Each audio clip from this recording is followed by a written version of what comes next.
હું તમને ખાલી એનું કોઈ ઓલા વગર શું કહેવાય મને યાદ આવ્યું મેં ઓલું કીધું હતું ને તમને કે મારી થિયરી ને મારા વર્ડ્સ ને એ જાય તમારા નોલેજ મુજબ તમે આપેલું નોલેજ પણ મારું છે ને મેં કીધું હતું ને કે શુષ્કતા ઉપર જાય છે જ્યારે તમારા વર્ડમાં કહે ને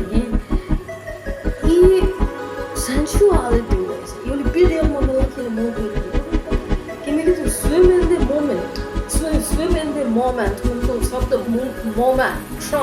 ક્ષણમાં તરતા શીખો સ્વિમ ઇન ધ મોમેન્ટ એટલે live in the present live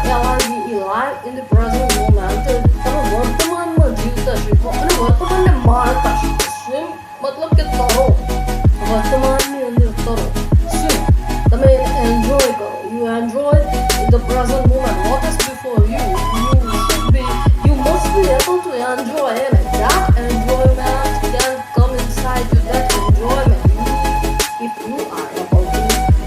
enjoy present moment, that means you are able to enjoy the touch. What you had told in the last video, that only you can set my heart on fire, and you're the only thing I want to touch. That that you should clarify to the moment, and that doesn't mean that you should clarify, but at least તને મજા જો આવતી હોય તો તને મજા આવતી હોય તો તમ તારે મેં કીધું હતું કે મેં કીધું પપ્પા મને છે ને આવી બધી વસ્તુઓની અંદર ડીપ મીનિંગ ને એવું ગોતવાની મજા આવે છે તો તમે કીધું હતું મને પરમિશન આપી હતી કે મેં કીધું પપ્પા હું કરું એમ બ્લોગ ઉપર કે એવી રીતે વિડીયો કે મૂકાવો કે તો તમે કીધું નો ટેન્શન મૂકવાનું તમ તારે બરાબર અને if you want to clarify the things તો ક્લેરિફાય કરો no if you do not want there is no need to clarify anything. If you want to go deep inside the theory, if you want to go deep inside the meaning of a single word or single concept, you are આરામથી જવાનું કોઈ વાંધો નહીં નો tension તમે કીધું બરાબર એટલે મને ખબર પડી કે હું આ લોકોને કહું એમ કે ભાઈ you are the only thing I want to touch એનો મિનિંગ કે હું મારા પપ્પાને એમ કહેવા ચાહતી હું કે પપ્પા હું એટલું I'm the color of your blood, and I should become that person. એમ કહેવાય ને કે લાયકાત મારી લાયકાત મારે એટલી વધારવી મારી ઈચ્છા એ વધારવા એક ટાઈમ એવું આવે કે જ્યારે હું આ ગુજરાતી અલંકારી માણસ હતો કોકને એમ થાય કે આપણું છે બરાબર તો આપણે પહેલેથી તમે અમને લોકોને વાંચવાની ને રીડિંગની આદત પડાવી છે પણ હું બચપણથી તમે લોકો બધા આપણે બરાબર તો એટલે ઓલું અલંકારિક મને ઇંગ્લિશ એટલું બધું નથી આવડતું ગુજરાતીની અંદર વચ્ચે આવા કે તે વાંચેલું છે ને એની અંદરથી આવા શબ્દો નીકળે બરાબર તો એ એક મને ખબર છે હું કે પપ્પાને ખબર પડે બાકી દુનિયાદારી એમ સોચે કે ઓલું મેં કીધું તું એમ કે ઓલું તમારું નીક કાર્ટૂનનું આપણું છે બરાબર છે તો આપણે માટે એ નોર્મલ હોય એમ કે ભાઈ મમ્મી ને આપણે લોકો 4 જણા આપણે ફેમિલી માટે આપણને ખબર હોય કે માની લો હું એક તબક્કે એમ કહું તમને કે પા I need you tonight ને પા જસ્ટ વન કિસ લો કાન્ટ વેટ ને પા આઈ ગોટ યુ ને પા આઈ સ્ટીલ ને પા આઈ ફલાણું બરાબર અને પા there is no need to make the things for us and there is no need for the things to make for us because love can wait easily pa there is no need for kiss ને અને ભાઈ need you tonight પા ફલાણું એ બધી વસ્તુઓની અંદર કે પા I want it that way ને પછી ઓલું કે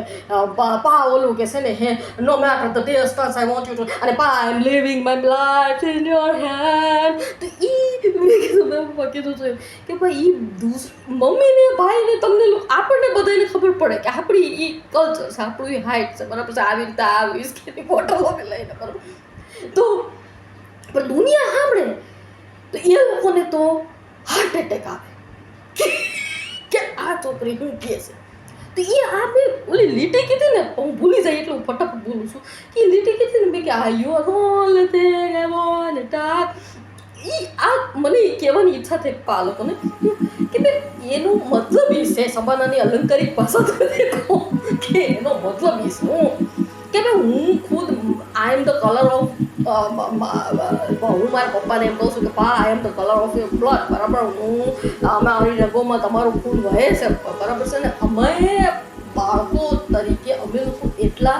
બની હકવા જોઈએ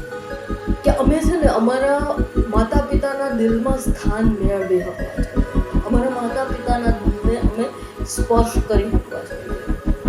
અમારા માતા પિતાના દિલને અમે ટચ કરી શકવા જોઈએ અમારા પેરેન્ટ્સને અમારા ઉપર ગર્વ થવો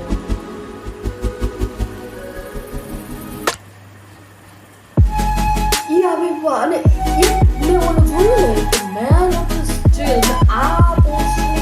પોસ્ટની અગાઉની main of steel first flight બરાબર અને એની પહેલું મેં કીધું ને ઓલું હેપી ગો લખી નેચરવાળું આ એલી ગોલ્ડિંગનું બરાબર છે તો એ મેં હું કીધું ને એમાં ઓલું ઓલી હિરોઈન હોય છે ને એના હાથમાં ઓલો ટોસ્ટ ખાતી ટોસ્ટ ખાતી હોય છે ને હે તો ઓલો જે ઇન્સાન હોય છે ને સામે એ આવી અને એના ટોસ્ટમાંથી બરફું ભરી અને નીકળી જાય એ મને છે ને મેં મારું એક ટોસ્ટનો ફોટો એ જમાનામાં આપણે ઘરે હતા ત્યારે હું આપણે સેન્ડવિચ ને એ મારી ફેવરેટ હતી એટલે હું બનાવી દેતા બરાબર છે એ મેં ફોટો એક પાડ્યો હતો મને યાદ આવી અને એ man of steel first flight અને આ એલી ગોલ્ડિંગ તો એ મેં આ લોકોને હું વાંચું ટૂંકમાં મને ઈચ્છા થઈ ઓકે તમે કીધું હતું કે you reveal your own being Nobir Mehta's daughter because your prime duty to reveal first of all your own reality what runs inside you that you should express it is not necessary for you you are not bound to તને તારી પોતાની originality તારે બેટા બરાબર